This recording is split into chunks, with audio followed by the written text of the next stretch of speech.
예, 우리 악기를 보면 꼭 우리네 인생을 보는 것 같습니다. 현악기는 줄이 있죠. 이 기타에는 줄이 6개 있습니다. 그 6줄이 각각 다 떨어져 있을 때 아름다운 소리가 납니다. 줄이 서로 붙어 있으면 소리가 나질 않습니다. 플룻도 보니까 구멍이 여러 개 있잖아요. 이 구멍이 다 떨어져 있죠. 붙어 있지 않아요. 이 구멍이 서로 붙어 있으면 제 소리가 날 수 없습니다. 마찬가지로 하나님의 백성으로 살아가는 우리의 삶이 아름다우려면 서로 선을 지켜야 합니다. 하모니 앤 밸런스, 조화와 균형은 서로 있어야 할 자리, 있어야 할 선을 지킬 때 아름답습니다. 하나님은 우리를 각자로도 불렀지만 또한 공동체로도 불렀습니다. 그렇다고 해서 각자의 개성마저 포기하라는 뜻은 전혀 아닙니다. 공동체에는 유니버시티와 다이버시티가 균형을 이루어야 합니다. 하나님의 백성이라는 공통된 정체성이 있어야 하지만 그렇다고 결코 전체주의는 아닙니다. 하나님 중심으로 산다는 이 공통점이 있지만 또한 각자로서의 퍼스널리티를 가지고 있는 그 독특한 정체성을 가진 개인으로서의 삶을 우리는 살아갑니다. 오늘 본문 신명기 22장은 우리가 하나님의 공동체로서 서로가 선한 이웃으로 살아가려면 일정한 선을 지키라고 말씀하십니다. 남의 것 넘보지 말고 이기적으로 살지 마라. 이것저것 마구 섞지 말라. 이런 말씀들이 주옥같이 쭉 나옵니다. 하나님은 특히 썩는 걸 금지하십니다. 세상 사람들은 폭탄주라고 막 섞어 먹고 빨리 취하기를 원하는데 이렇게 썩는 걸 대단히 하나님은 싫어합니다. 그것이 하나의 상징이 돼서 진리와 거짓을 섞어놓고 사람을 현혹하는 걸 특별히 경계합니다. 사기가 뭘까요? 사기는 사전적으로 다른 사람을 착오에 빠뜨리게 만들고 플러스 착오를 일으켜서 어떤 의사를 하게끔 유도하는 거, 이게 사기예요.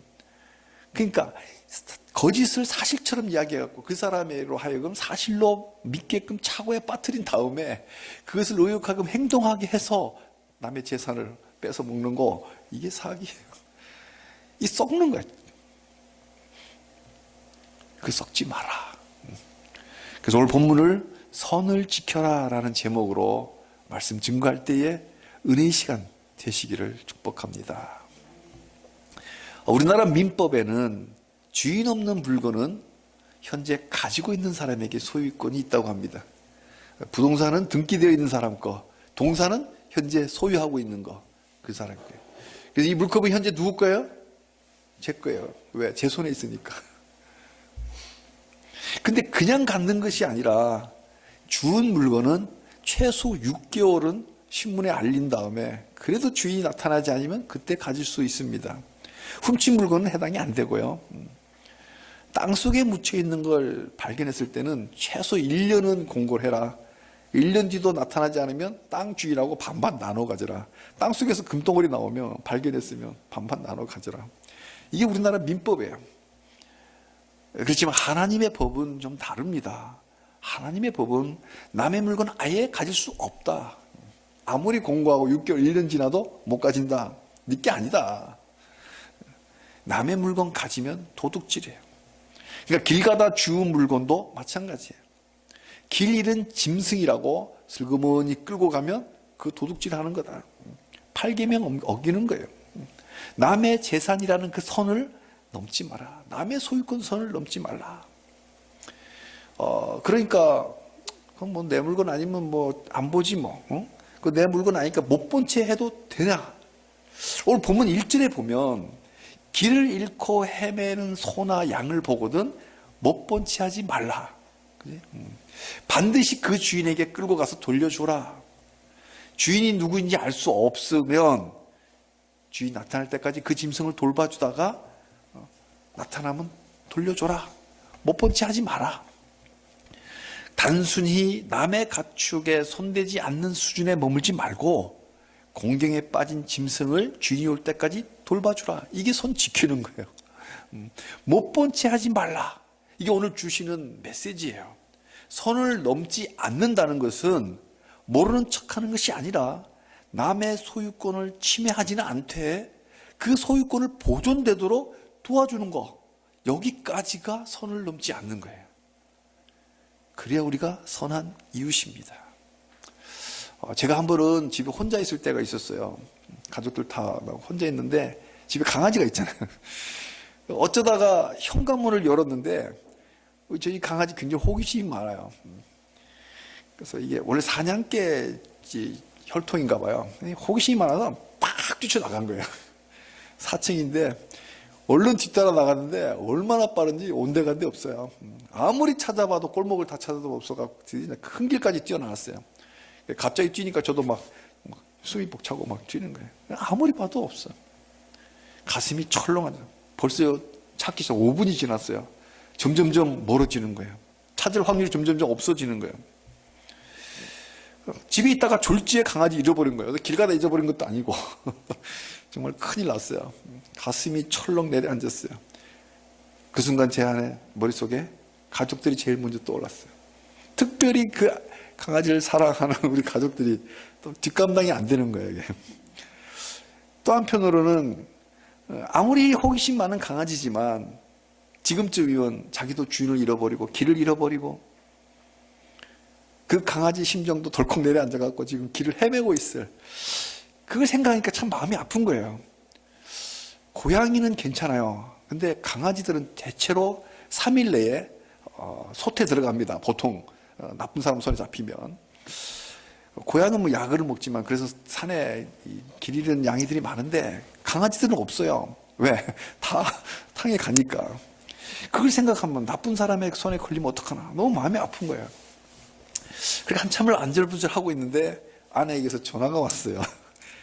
뜻밖의 길에서 강아지를 만난 거예요. 먼저 알아보고 격렬하게 반겼다는 거예요.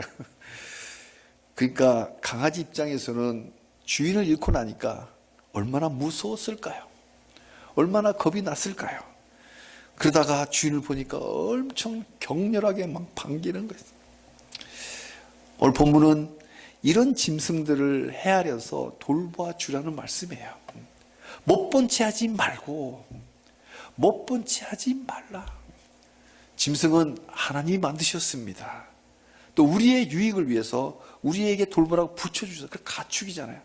옛날부터 집에 개, 토끼, 저는 옛날에 토끼도 키워봤어요. 그렇게 붙여줬어요. 그러니까 기본적으로 우리가 짐승들을 돌보아야 됩니다. 내 가축이 아니더라도 남의 가축이라도 길을 잃고 헤매면 주인에게 돌려주고, 주인이 멀리 갔거나 주인이 누군지 알 수 없을 때는 그 주인이 올 때까지 임시로 돌봐줘야 됩니다. 못 본 채 하지 말고. 이 말씀 앞에 현대를 사는 우리는 어떻게 해야 할까요? 우리나라 불과 30년 전만 해도 이러한 동네의 풍경이 있었지만 지금은 이제 도시화가 돼가지고 누구 집 개가 왔다 갔다 하는 형상은 잘 나타나지 않지만 우리나라 불과 20, 30년 전에 그랬어요. 그 동네에 개들이 다니는데 누구 집 개 다 알고 있었다는 얘기죠. 자, 지금 현재 동네 강아지 누구 집 개 이런 게 발표가 안 나는 이런 시대에 이 말씀을 우리가 어떻게 받아들여야 할까? 1차적으로 남의 물건을 넘보지 말라. 부러움은 지는 거라는 말이 있듯이 남의 거 부러워할 필요가 없어요. 부러워하지 말자. 주인 없는 물건이라고 함부로 탐내지 맙시다. 우리 민법에도 유실물을 무단으로 슬쩍하면 그 절도죄가 되는 거예요. 하물며 하나님의 법에도 당연히 절도죄입니다. 그러나 우리 성도는 남의 물건 손 안 대는 수준에 머물지 말고 어려움에 빠진 이웃을 보면 더 적극적으로 도와줘야 됩니다. 소극적으로는 남의 물건 손대지 말고 적극적으로는 돌봐줘라. 그 물건 잃어버린 사람 또는 짐승, 그리고 어려운 사람들 돌봐줘라. 요즘 각박한 세태를 드러내는 뉴스를 종종 접하게 되죠. 중국에서도 그렇다, 여기서 그렇다는데 버스나 지하철에서 누군가가 봉변을 당하고 있을 때 승객들이 아무도 모른 척하고 도와주지 않았다. 끔찍한 사건이 뭐 전에 기억에 중국에서도 그런 일이 있었다 그래요. 무지막지한 사건이 벌어졌는데 모든 생각들이 다 지일하고 못 본 채 하고 있었다는 거죠. 이게 현재 우리 살아가는 세태입니다. 우리가 성도로서 빛과 소금의 역할을 다 하려면 현실에 참여해야 됩니다. 행동하는 양심, 행동하는 믿음이라야 됩니다. 이웃집 소가 넘어져서 죽어갈 때 발벗고 나서서 도와주라고 하셨듯이 우리 이웃이 힘들어할 때 발벗고 나서야 합니다. 작게는 가족에게서부터 크게는 국가 사회까지 더 나아가 지구촌의 이웃들이 어려워할 때 크리스찬은 구경꾼에 머물면 안 됩니다. 하나님은 이 시대 우리에게 말씀하십니다. 신명기 22장 1절에도 3절에도 4절에도 계속해서 못 본 채 하지 말라. 반드시 형제를 도와주라. 이 짧은 오늘 본문 1, 2, 3, 4절 안에 못 본 채 하지는 말란 말이 계속 나옵니다. 이게 바로 하나님이 말씀하시는 경계선을 지키는 겁니다. 우리 모퉁이들 교회도 소극적으로는 남의 물건 탐내지 말되 그 선에 머물지 말고 적극적으로 나가면 남의 물건을 돌봐주는 거. 기가 막혀요. 소유권, 남의 소유권을 넘버오지 않는 것뿐만 아니라 남의 소유권이 보존되도록 도와주는 것도 선을 지키는 거다. 우리 그런 선한 이웃이 다 되기를, 저도 마찬가지고 우리 그런 선한 이웃이 되는 모퉁이돌 교회 되기를 주님의 이름으로 축복합니다. 아멘. 선을 지켜라. 두 번째는 현대를 사는 우리들에게, 특히 젊은이들에게는 약간 의아한 말씀이 5절에 나옵니다. 5절에 여자는 남자의 의복을 입지 말 것이요 남자는 여자의 의복을 입지 말 것이라. 이같이 하는 자는 네 하나님 여호와께 가증한 자이니라. 어떻게 이 말씀을 받아들여야 되나요? 요즘 패션에 남녀가 다 같이 입는 옷이 판매되고 있습니다. 남자 옷, 여자 옷이 따로 없어요. 그냥 누구나 같이 입을 수 있는 옷들이 있죠. 물론 요즘도 남자 옷, 여자 옷이 구별되어 있습니다. 그런데 남성, 여성 모두가 입을 수 있는 옷들도 있단 말이에요. 오늘 본문 신명기 22장의 말씀은 이런 패션이 죄라는 뜻이 결코 아닙니다. 이 말씀을 우리가 잘 새겨 들어야 돼요. 명백한 여성의 옷을 남자가 입지 말라. 명백한 남자의 옷이 있잖아요. 그것을 여자가 입지 말라는 말이에요. 치마는 여자의 옷이에요. 근데 영국에 가면 치마가 전통 남자의 의상이에요. 그죠? 페스티벌 같은 거 보면은. 그러니까 그 시대의 문화에 따라서 명백한 이 성이 다른 옷을 입지 말라. 왜? 하나님은 왜 이 성의 옷을 입으면 하나님 여호와께서 가증한 자라고까지 이렇게 강경하게 말씀하시는 걸까요? 요즘 곰곰이 생각해 봐야 돼요. 그냥 문자로 보면 굉장히 거부감을 느낄 수 있고 우리 하나님 이상하시다, 까칠하시다 뭐 이렇게 생각할 수 있는데 오해. 정확하게 해야 돼. 옷에 관한 말씀이니까 그 의미는 here and now, 지금 여기의 문화로 볼 게 아니라 there and then, 그때 거기에 문화로 봐야만 원래 의도하신 하나님의 의도를 정확하게 알 수 있습니다. 당시 가나안 땅으로 가보겠습니다. 3000년 전 가나안 사람들은 성적으로 문란했어요. 성 중독이 되면 정상적인 이 만족을 하지 못하고 점점 더 강한 것, 더 센 걸 찾습니다. 그래서 아편에 마약에 더 깊이 들어가는 거예요. 이거는 육체의 문제만이 아니라 이건 멘탈의 문제예요. 정신의 문제, 일종의 정신병입니다. 그러니까 그 중에 하나가 성 중독이 되면 성 도착증에 빠집니다. 이성의 옷을 입고 성적 만족을 느끼는 일종의 변태 성욕입니다. 성은 하나님이 부부에게만 허락한 아름다운 선물인데 이걸 변태시키니까 가증하다고 심판하신 건 너무나 당연한 거예요. 그리고 여기엔 또 다른 백그라운드 하나 더 있습니다. 당시 그 농경 시대였던 가나안 사람들은 아이를 많이 낳기를 원했습니다. 농경 사회니까 아이들이 곧 노동력이에요. 노동력. 땅은 그 당시에 넓었잖아요. 인구는 적으니까. 그러니까 노동력이 많으면 경장 많이 하면 수확을 많이 하는 거예요. 그러니까 아이가 많을수록 부자예요. 뭐 우리나라도 그래, 지금도 그래요. 재력 있으면 많이 낳지. 그래요. 저희 때는 3명 낳았습니다. 지금은 1명 정도 낳는데 저희 때는 3명 정도 낳았고 저희 아버지 때는 7남매, 8남매가 보통이었어요. 그러니까 아이들이 많을수록 그 집은 복된 가정, 부잣집이 됐던 거예요. 그러니까 가나안 땅도 마찬가지예요. 왜? 노동력이 풍부하니까 당연히 아이를 많이 낳길 원했어요. 많이 낳으면 아이들이 돈을 벌어오는 거예요. 농사를 많이 지니까. 이런 바람이 있다 보니까 이게 엉뚱하게 종교의식으로 변질됩니다. 그래서 마술사들은 아이를 많이 낳기를 원하는 그 부모를 데려다가 이 옷을 서로 바꿔 입혀요. 남자는 여자 옷, 여자는 남자 옷을 입혀가지고 그래야 뭐 아기를 많이 낳는다나 뭐 그래갖고 막 마술을 막 부리는 거예요. 사술을 부리는 거죠. 이게 바로 이게 우상 숭배하는 거예요. 하나님 백성이라면 가난한 사람들처럼 이렇게 성적으로 타락하거나 변태성욕자처럼 아니면 이렇게 아이를 많이 낳겠다는 그런 것으로 마술을 부리고 사술을 부리는 그런 우상 숭배하는 이런 것에 빠지지 말아야 됩니다. 그래서 하나님은 그 당시에 남녀가 옷을 바꿔 입지 말라고 하신 거예요. 그러니까 우리의 지금 현재 문화로 보면 돼. 요즘 우리가 보면 돼. 청바지 같은 경우죠. 남녀가 같이 입잖아요. 그죠? 자켓 같은 것도 여성이 입어도 이쁘잖아요. 이런 것을 하지 말라는 뜻이 아니라는 거죠. 이해 가십니까? 그 당시 문화로 봐서는 변태 성욕으로 타락한 세상, 거기 따라가지 말라 이런 뜻이고요. 또 아이 많이 낳고 싶다고 굿하듯이 막 그런 마술사가 시키는 대로 옷을 갈아입고 거기서 우상 숭배하지 말라는 그런 강력한 메시지가 이 말씀으로 담긴 거예요. 21세기 우리가 살아가는 세상도 3000년 전 가나안과 다를 게 하나도 없습니다. 여전히 성적으로 타락한 세상이고 여전히 사술과 우상이 넘실대는 땅입니다. 성도는 쾌락을 쫓는 세상 문화에 휩쓸리지 말아야 합니다. 성도는 육체의 남은 때를 하나님의 뜻을 따라 살도록 부름받은 자들입니다. 베드로전서 4장 3절에 기가 막힌 말씀이 나옵니다.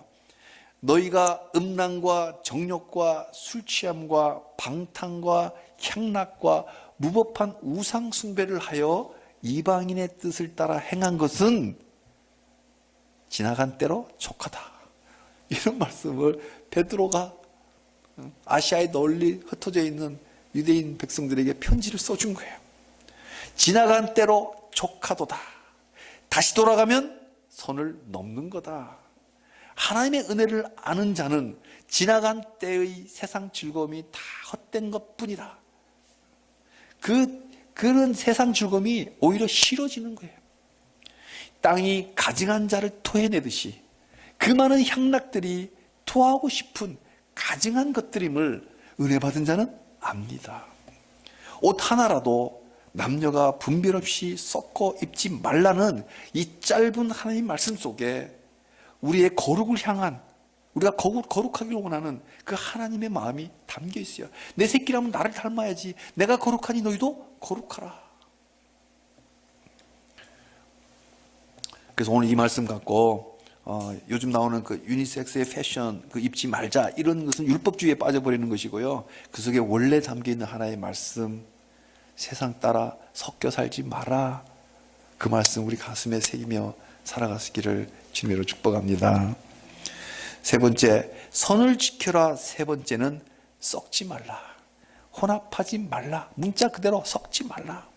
섞으면 경계가 없어지는 거니까. 선이 붙어버리면 기타 소리가 안 난다니까요. 다이버시티가 없는 유니버시티는 전체주의입니다. 전체주의, 사회주의예요. 이거는 하나님의 형상대로 지어진 한 인격에 대한 존중이 전혀 없어요. 사회주의는. 그래서 우리 자유민주주의, 자유대안이 하나님께서 주신 거예요. 사회주의, 전체주의는 그 개별성이 없는 거예요. 이 개인 한 사람은 그저 그냥 전체를 위한 하나의 소모품에 불과해요. 북한의 유명한 관광상품 중에 전체가 이렇게 하는 거 있죠. 집단 매스게임 하는 거. 10만 명이 모여서 그 어린아이들이 그거 하나 절도 있는 모습에서 얼마나 많은 훈련을 했고 얼마나 많은 두들겨 맞았을지 모르겠어요.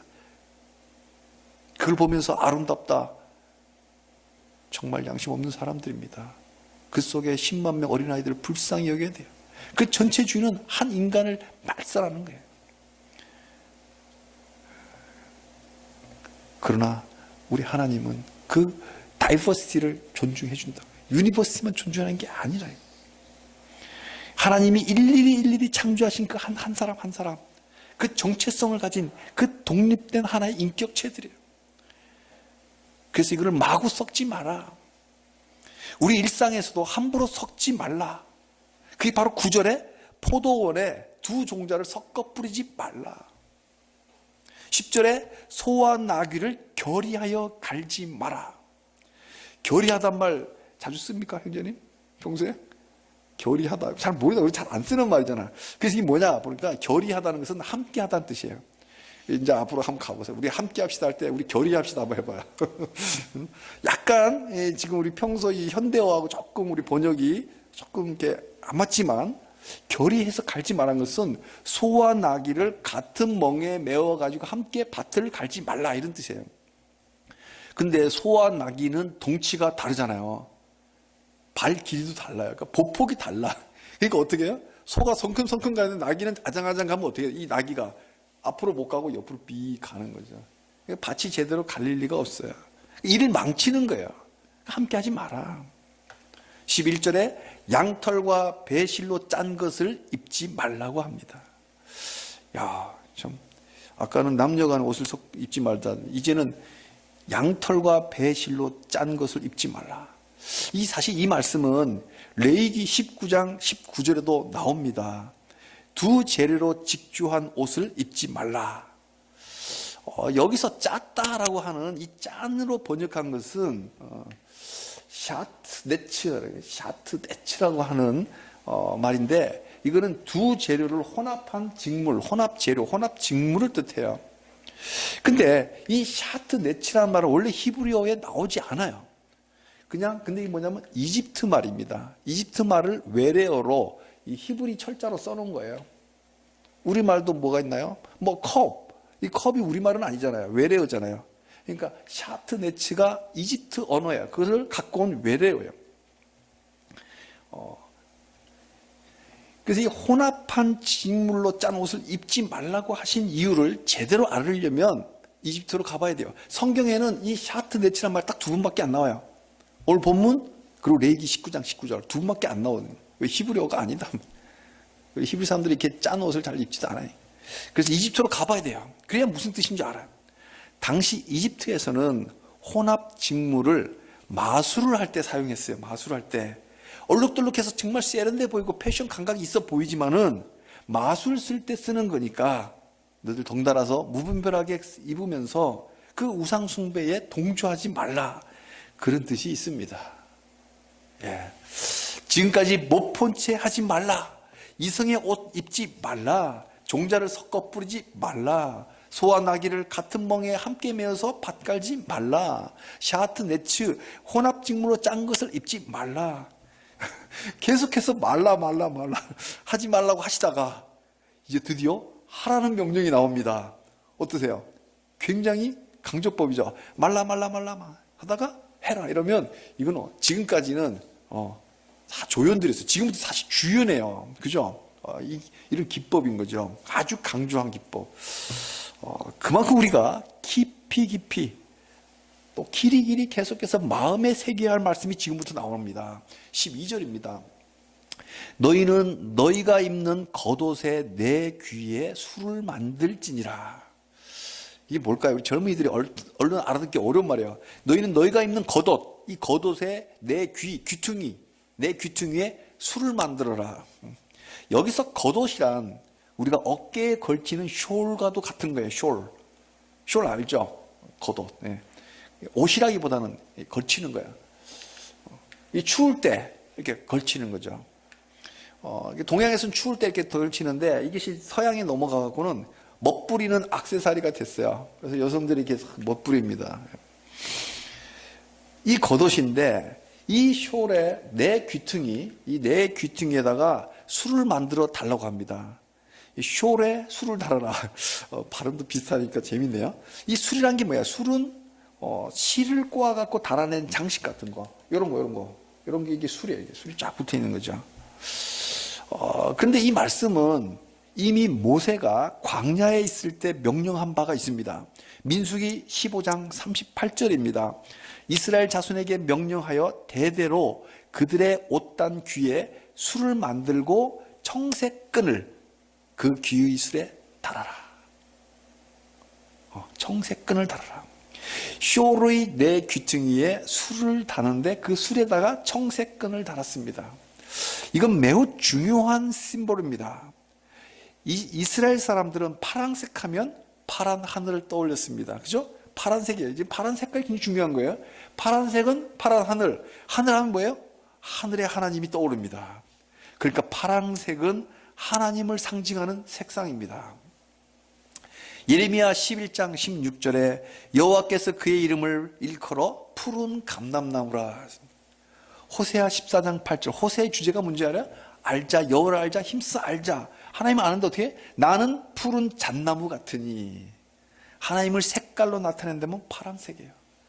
물론 그 당시에 염료가 쫙 해서 파란색이 아니라 푸른색, 파란색, 푸르스름한색 뭐 이런 게 막 염료가 막 나오는데 이 푸르청청한 잎사귀를 보면 생명력이 있잖아요. 이게 이 하나님을 왜 푸른색으로 상징하냐면 생명의 하나님, 하나님께 진정한 생명이 있다. 그 생명을 상징하는 거예요. 그래서 우리 성소로 한번 볼게요. 출애굽기 우리 레이기 할 때 보셨죠? 이 성소의 그 휘막이 무슨 색깔이 주로 바탕색이 파란색이죠. 그리고 지성소의 휘장도 주로 파란색이고 지붕도 파란색이 다 있죠. 그리고 제사를 집전한 제사장의 옷의 메인 색상도 파란색이잖아요. 그러니까 당시 이스라엘 백성들이 자기가 걸쳐 있는 숄에 그 네 귀퉁이에 술이 달렸는데 그게 파란색 끈을 달아놓은 걸 볼 때마다 뭐가 떠오를까요? 이런 게 떠오른 거죠. 파란 색깔. 그러면서 하나님 생각나는 거예요. 자기의 정체성. 그래, 우리는 하나님의 백성이야. 우리는 제사장의 나라요, 거룩한 백성이야. 그 생각하는 거예요. 이 대목에서 우리 옆 사람과 한번 인사했으면 좋겠습니다. 당신은 하나님의 백성입니다. 당신은 하나님의 백성입니다. 그 옷자락의 파란색 끈을 볼 때마다 하나님이 말씀하신 십계명이 생각납니다. 이 파란 끈을 볼 때마다 육신의 정욕과 안목의 정욕과 이생의 자랑이 속에서 막 올라오다가도 이걸 잘라낼 수 있습니다. 거룩한 브레이크가 팍 걸리는 거예요. 이 작은 옷자락 파란 끈 하나가 거룩한 선을 지키도록 우리를 가르쳐 줍니다.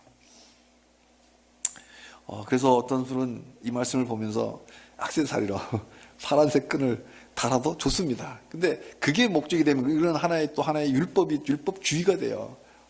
중요한 건 뭐예요?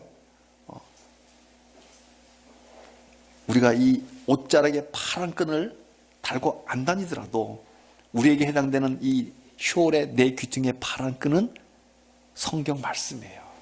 성경 말씀.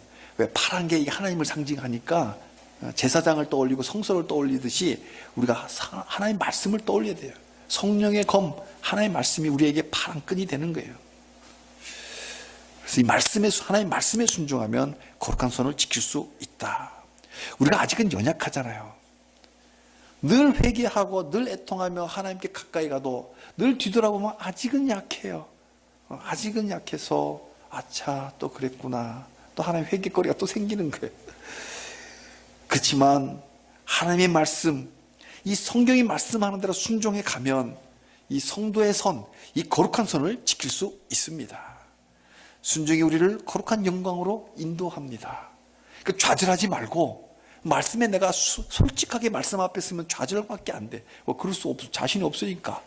그러나 이 파란 끈, 내 귀퉁이 이 술을 달아서 이 파란 끈을 볼 때마다 이 올라오는 욕망들을 다 잘라낼 수 있듯이 우리 이 성경 말씀 앞에 늘 바라보며 아침 저녁으로 말씀을 읽으면서 대할 때 우리는 이 거룩한 선을 지킬 수 있습니다. 내가 하는 것이 아니라 내 속에 있는 말씀이 지키게 해줍니다. 말씀을 맺겠습니다. 사랑하는 성도님들, 선을 지켜라. 이 말씀에 담긴 하나님의 마음을 살펴보았습니다. 하나님은 결코 혼합직물로 짠 예쁜 옷들을 입지 말라는 뜻이 아닙니다. 그 옛날 요셉도 색동옷을 입었잖아요. 그러니까 문자적으로 보지 말고 그 속에 담겨있는 하나님의 뭔 뜻을 알아야 돼요. 오늘 본문의 토라는 세상에 섞여서 세상 죄 가운데 뒹굴며 살지 말라, 그런 뜻인 거예요. 섞이는 것은 순전함을 잃어버리는 거예요. 검은색과 회색을 섞으면 무슨 색이 돼요? 회색이 되잖아요. 아니에요. 회색이 되는 게 아니라 검은색도 아닌 거고 흰색도 아닌 게 되는 거예요. 회색이기 이전에 검은색의 정체성도 잃어버리고 흰색의 정체성도 아니, 이것도 저것도 아닌 거예요. 이렇게 양다리 걸치는 거는 하나님께 대한 배신 행위입니다.